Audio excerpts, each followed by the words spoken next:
Konferensi Asia Afrika yang diselenggarakan di Bandung pada 18 hingga 24 April 1955 menjadi salah satu titik balik paling penting dalam sejarah politik internasional.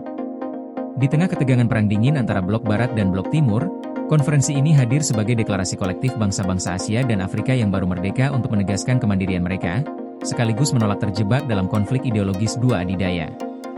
KA bukan sekadar pertemuan diplomatik, tetapi momen yang mengubah cara dunia memandang negara-negara pasca kolonial.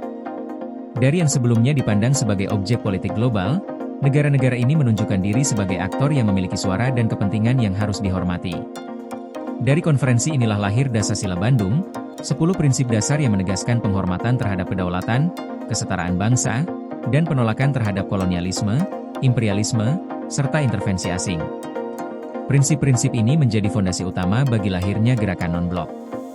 6 tahun setelah KAA, semangat Bandung diinstitusikan melalui pembentukan gerakan non-blok di Beograd pada 1961. Tokoh-tokoh utama yang terlibat dalam KAA, seperti Soekarno, Jawaharlal Nehru, Gamal Abdul Nasser, Kwame Nkrumah, dan Joseph Broz Tito, menjadi pendorong utama gerakan ini. Mereka melihat perlunya sebuah kekuatan ketiga di tengah dunia yang terbelah, sebuah posisi yang memungkinkan negara-negara berkembang menentukan arah politik luar negeri tanpa harus tunduk pada tekanan salah satu blok. KA kemudian memberikan dampak besar dalam geopolitik global. Dalam proses dekolonisasi, konferensi ini menjadi pengeras suara perjuangan kemerdekaan di berbagai wilayah Asia dan Afrika, termasuk Vietnam dan Aljazair. Di sisi lain, konferensi ini memaksa Amerika Serikat dan Uni Soviet memperluas pengaruhnya ke negara-negara berkembang, sehingga dinamika global tidak lagi hanya bersifat bipolar. Negara-negara non-blok dapat memainkan peran penyeimbang dengan memanfaatkan dukungan tanpa harus terikat pada kepentingan ideologis. Pada tingkat global, kehadiran kekuatan ketiga juga mendorong reformasi di organisasi internasional seperti PBB.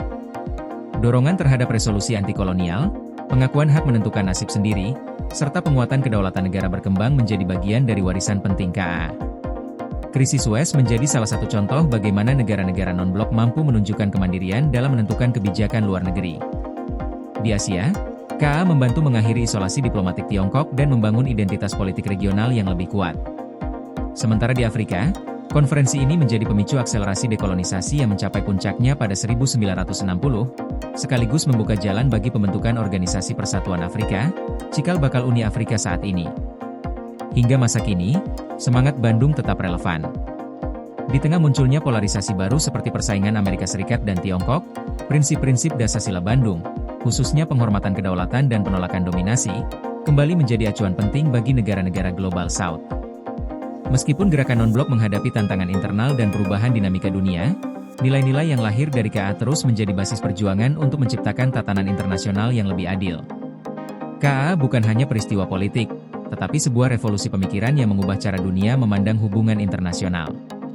Konferensi ini membuka ruang bagi negara-negara berkembang untuk berdiri sejajar, membangun identitas kolektif, dan menunjukkan bahwa solidaritas serta prinsip moral dapat menjadi kekuatan yang memengaruhi arah politik global.